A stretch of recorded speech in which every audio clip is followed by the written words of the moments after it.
Welcome back to the channel. It's your boy Keller the Pundit, and yesterday wasn't. Before I start anything, I'll just first say this: God punished this West Ham, from Nuno to Sushek to Adama that came in when it was like 2 seconds left in the game. God punished all of you. You wanted to deliver me to these haters. Said, I have haters, oh. In fact, United, we have haters. I've always known that one, but this period, it's only when you are up, you will know people that really hate you. Now I'm seeing it. Let's get into the important bits now. I'm the killer girl. Killer. Now, as the game started, the first few minutes, I'll just call it it was boring because there was nothing going on. You know, this kind of matches where you're just watching, you know that there's nothing going on in the match. The two teams are just not playing well. We're trying to do all this our usual combination play. West Ham were like, what are these people doing? We don't have time for this. Why the thing was working in other games is because we are trying to do all those one touch, Cunha, Bruno, all those kind of combination play. They are coming to press us. So obviously, by the time you come and press, I touch, you touch, I've bypassed the press. It looks good. Now, when you are doing those ones and the other team is like, okay, have the ball. It doesn't work. It doesn't work again, and I'm like, So the first few minutes, I already saw that that was their game plan, to just come and just sit back. Then there are few times where they actually like try to win the ball, and that's when we touched and passed. But when we got to the final third, nothing. I was looking, I was like, this match is going to be a very long day. That's already what I thought from the first. And I hate relegation teams, like legit relegation teams that are fighting for their lives. I hate playing against those kind of teams because this is always how the match is going to be. Without that useless small stadium, this is how the match is going to be. It's always going to be all this. It's going to be like a dogfight. You know, when two good teams are playing, it's like art. This one was like, nah, they're going to take you to the mud with them. That's what they wanted to do. So first half, I think the only chance we had in the first half, I think that was only it was the corner that Luke Shaw played that Wan-Bissaka cleared off the line. That was the only chance I can remember. If I'm forgetting because the chance wasn't good. We didn't create anything in first half. They didn't create anything in first half. The match was just like, it was looking like the most obvious draw I've ever seen in my life.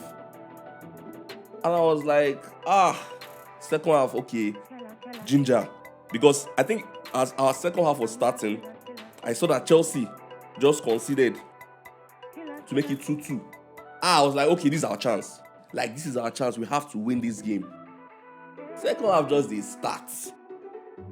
We conceded a very, there are ways to concede. There are some goals I'll consider. I'll be like, okay, like the one Kenny scored, Fulham, that wild R2 shot. No, that one was a good goal.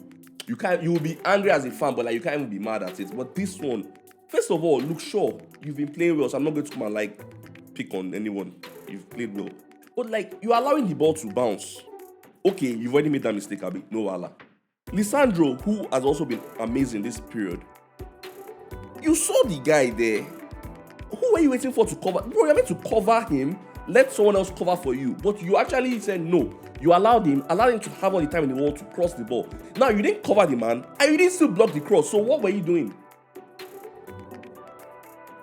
That goal was just so avoidable. When I saw it, I was so weak to even complain. You know that kind of thing, you've seen something, you're too weak to complain. I was too weak to complain. Because I was like, the goal was so avoidable. Lisandro, you should have covered the guy. Then maybe sure that they allow ball to bounce. OG like that, you allow ball to bounce. Would have covered for you probably. So you didn't cover the ball, you didn't cover the man. You conceded. And that was the worst thing that could have happened, because now they were ready to just play a low block normally. But now they're like, you know what? We don't want to play again. Individually, we weren't good. I can't think of one player I'll be like, he was good. We didn't have any good player yesterday. We had some decent. Lisandro, minus that mistake, he was decent.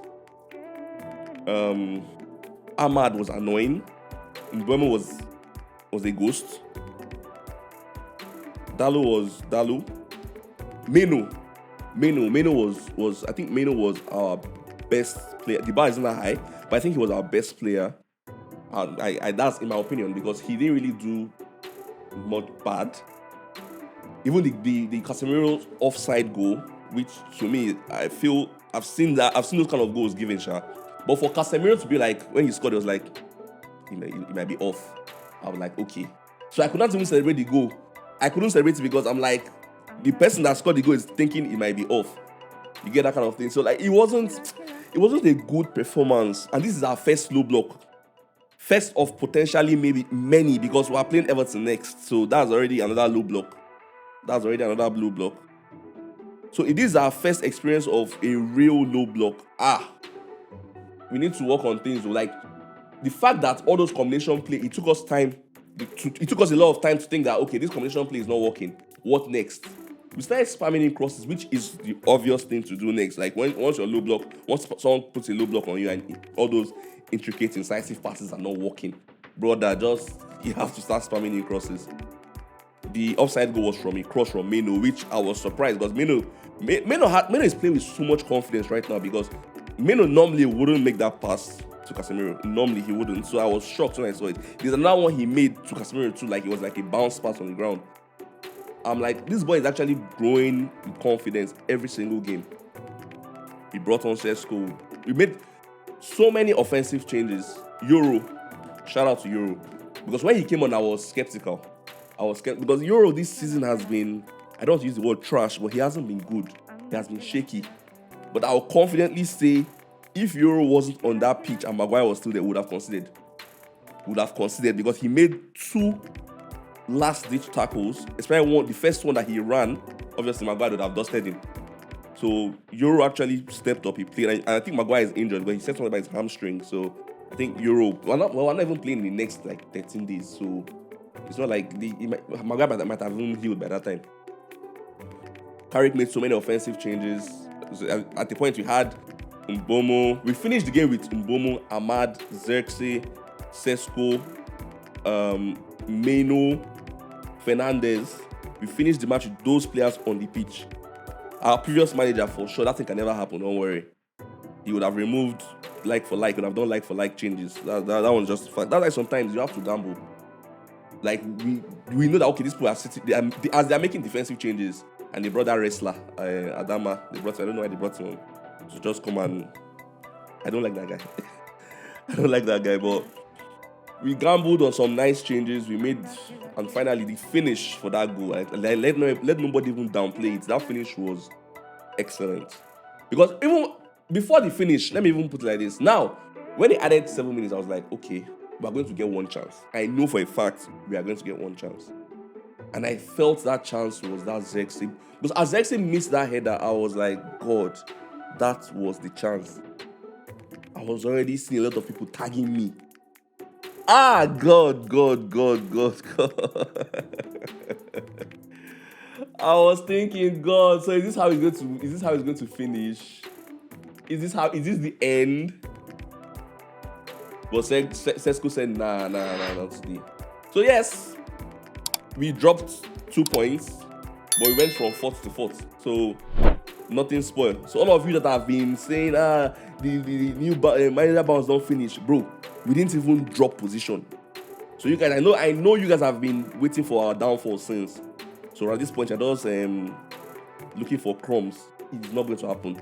Now, my main gripe I have, please, United Stand or United Strand, whatever your bloody name is, please just cut your hair. Just cut it. Whether we win it, just cut the hair because it's bringing so much attention. Like, bro, you are basically jinxing our matches. Because yesterday, the whole match was not even about Carrick winning 5 in a row. It was about can United win 5 in a row so this guy will get a damn haircut. Cut your hair. We don't wait for us to get 5 in a row, please. Because bad eyes have not been watching our matches. They came to watch yesterday's one. It's always going to be like this. We'll get 4. The 5th one, we're not going to win it because everybody's watching it. Everybody, like, please just cut your hair, please. I don't want to hear it again. Like, even the players, I'm sure they're tired of hearing it. Bro, just cut your hair. I beg you. Don't wait for us to get 5 in a row again, because we're not going to get 5 in a row if that hair is, bro.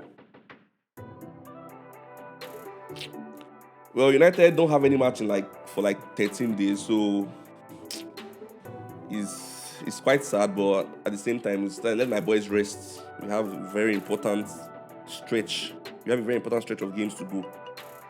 So we're going to make Champions League football. That's the cocoa right now. So you guys like, share, subscribe, all that good stuff.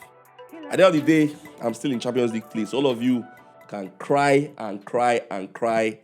I'm out.